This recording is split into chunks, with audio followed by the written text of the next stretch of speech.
Hi, I'm GM Matthew Sadler, and welcome to this video, the first in quite a while for my website. Yeah, as you may know, I've been busy for quite a while now writing a book together with Natasha Regan about AlphaZero, DeepMind's general-purpose artificial intelligence algorithm that plays a pretty mean game of chess. And well, that book is coming out in January. But well, with that behind me, with a bit of luck, I have a bit more time to give some attention to my website. In this video, I'd like to take a look at a game that was played at a very special occasion. It was the closing dinner of the London Chess Classic, and it was played between some very strong grandmasters, giving a simultaneous against a number of different tables, and I was sitting at the RAC table. Now, for those that don't know it, well, the London Chess Classic, it's a bit of an institution in the British chess life. Always been a strong Super GM tournament played in December, and this year it was actually the culminating tournament of the Grand Chess Tour, and Fabiano Caruana, Hikaru Nakamura, Maxime Vachier-Lagrave, and Levon Aronian fought it out to be the winner of the Grand Chess Tour, with Hikaru Nakamura coming through in the end. The nice thing about this tournament, there's an awful lot of stuff that goes around it. So there's, for example, at the start of it, there's the Pro Biz Cup, a sort of a pairs event at which amateurs from the business world team up with professionals and fight it out. It's a great event. This time won by Rajko Vjatovic and David Howell. There's also the English Knockout Championship, which was won this year by Gawain Jones after some pretty thrilling matches all the way, I have to say. It was a very, very interesting tournament. And then finally, there's the closing dinner, and this is a great institution. During the dinner, there's speeches. I even gave one actually about a particularly interesting AlphaZero game. There's raffle, there's bidding for interesting chess items, all for charity. And there's also the Grandmasters versus tables simultaneous. And it's very nice, actually. All the Grandmasters at the top table. So this was actually the participants of the Grand Chess Tour and also the Knockout Championship. They'll take it in turns to play some moves on the boards around the table, and the tables try and beat them all. It doesn't sound like a very even matchup, but actually alcohol is flowing freely during the evening. The grandmasters are only half paying attention, and most of the tables are reinforced by some strong players. And in this case, I was an honorary RAC member for the evening, and helped a table largely consisting of RAC members. Although Terry Chapman, who actually found a key move in the end phase, is also not an RAC member.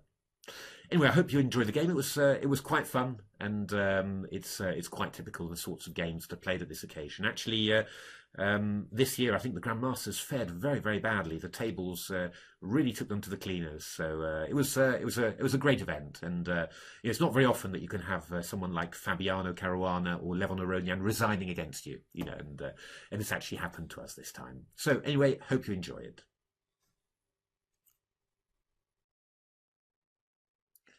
So let's start looking at the game. The Grandmasters were white, and the table I was sitting at, the RAC table, was black. So Levon Aronian made the first move for the Grandmasters, 1e4. Not actually his normal repertory, so taking us by surprise, of course. And we played 1e5, which was Natasha Regan's suggestion. She was sitting at the table as well, and 1e5 is the move that she normally plays. Bishop to c4, knight f6, d3, c6, knight f3, all pretty normal moves. Now d5 is quite common, but leads to some interesting play where white has some chances to create some trouble. We played quite a solid move and played bishop e7. At this stage, Luke McShane came around, and we warned him that there was a tactic in the position, which he then avoided, although I think he would have seen it anyway. The little tactic is that if knight takes e5, then queen a5 check wins the knight. So white castled and black plays d6. The game continued quite normally. c3, castles, rook e1, knight bd7, and then a4. White tries to gain a little bit of space on the queen side and test black out, I suppose. Black has to decide: is black going to play a5, or will black let white play a5 himself later? The thing is about this stage is that the strong players were coming around thick and fast, which caused a little bit of panic on our table. And at this stage, Natasha claimed that she had a plan that always worked. And this turned out to be this plan: King h8, which rather confused David Howe when he came around. So he played Bishop a2, getting the bishop out of the way of the advanced d6 to d5. And then Natasha followed up with knight g8. Very daring. The idea is to play f7 to f5. I think it's a plan that Natasha normally plays in the Gyuko piano, but normally the centre's just a little bit more fixed than here. I mean, here white plays d4, and well, with the centre fluid, it's not very, very tempting to start playing f7 to f5. So we had to improvise just a little bit, just to hold the position together. So queen c7, knight a3, and knight df6. Yeah, it hasn't made too much sense really, our plan of king h8 and knight g8. But well, I mean, we're still breathing, so you know, just got to keep on going. And here Luke McShane came around and played the move knight g5, which is quite interesting, but it gives us enables us to find a reason for the move.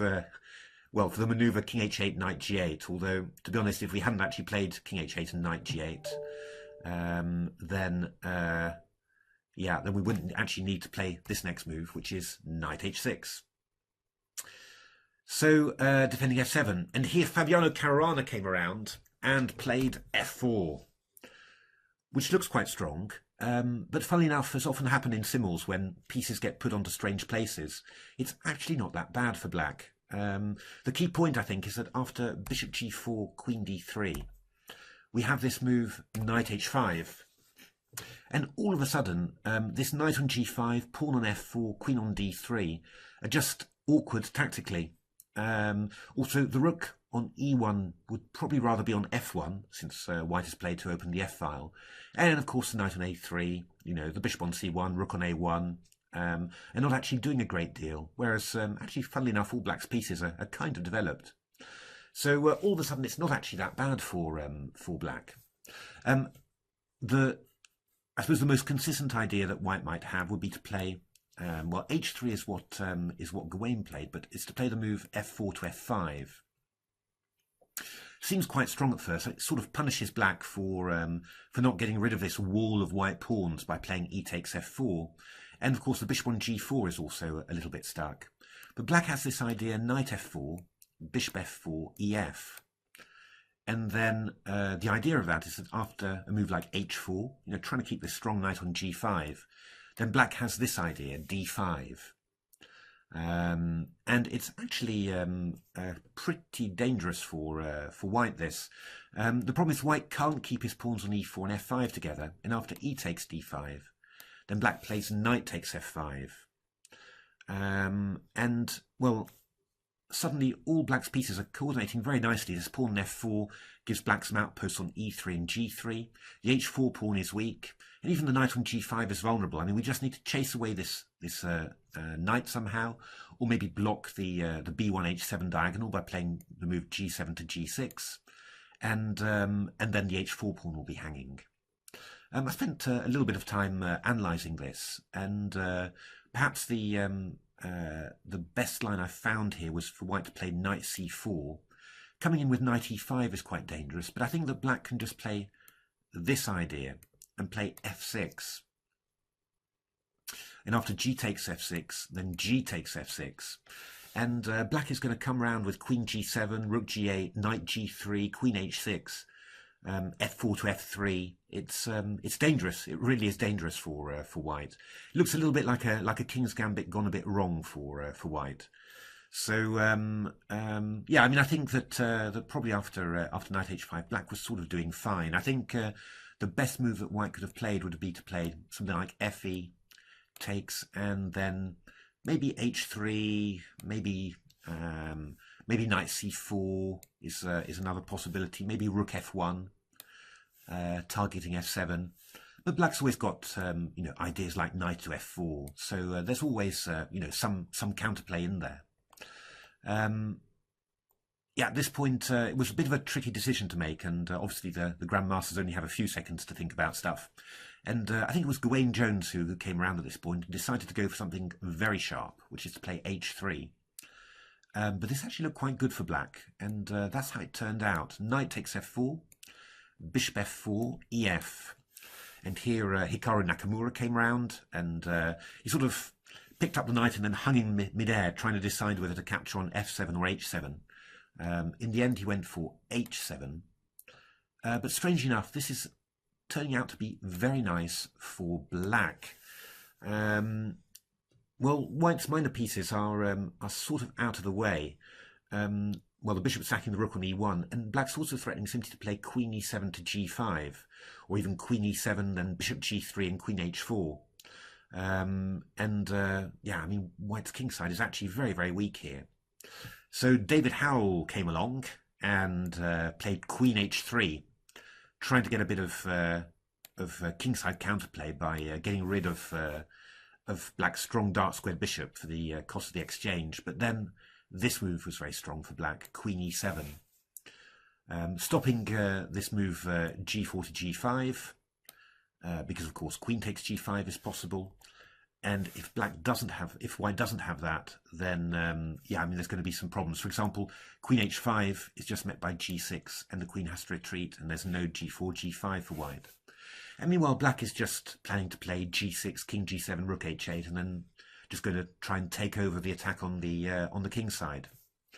So yeah, we got a little bit of moves played here. Bishop b1. Obviously, the grandmaster's trying to mix things up. But we kept quite calm, just making everything safe.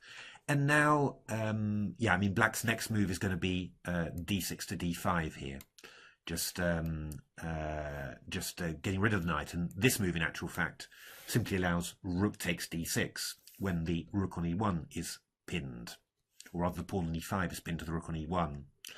So that explains the next move the grandmasters. Takes here. Queen takes g5, knight d6, and we went rook h8 with the threat of knight g4. Yeah, Hikaru was still very upbeat about white's position, but we were quietly confident here. And after takes, we decided to try and open up the position. A little bit risky, but it worked quite well in the game. Actually, the one thing that we want to do is to play knight f7 and bring this knight on h6 into play. So knight b7, rook b8. I was kind of expecting knight c5, but I think, yeah, Michael Adams came around and played knight d6. Rook takes b2, and then e6. And then at this point, Terry Chapman came very quickly with the following suggestion, which was f4 to f3, a very strong move. That pawn on f4 has really turned out to be worth its weight in gold. The threat is f3 to f2 check. So white played rook f1, and now we played a really quite beautiful move. I mean, white's threatening e6 to e7, and then obviously e7 to e8. And you might have a look at a move like knight g4, for example, trying to get some sort of mating attack. But this move, knight g8, was much more beautiful. It stops e6 to e7. Rook takes f3 is met by rook b1 check. And actually, if white just plays a normal move like bishop e4, then we go rook g2 check here, and rook takes h3 checkmate, which is very sweet. So the grandmasters tried one last desperate attempt, bishop f5, covering h3. We didn't even take it. We could have done, but we played the even nicer move, knight e7. And after rook f3, for example, if you go bishop g4, we've got a similar trick. We go rook g2 takes and rook takes, winning a piece, exploiting the pin on the h-file. And after rook f3, we took the opportunity to get rid of the dangerous knight on d6. And after knight f5, gf, the grandmasters resigned. I think it was Fabiano Caruana who extended his hand very sportingly. So there we are. That was the game. Lots of mistakes, of course, and the grandmasters weren't taking it very seriously. But it was a good fun game and a lovely end to a really, really nice evening that also raised a lot of money for charity. So, well, hope you enjoyed it, and hope to catch up with you in well, an awful lot more videos on my website this year.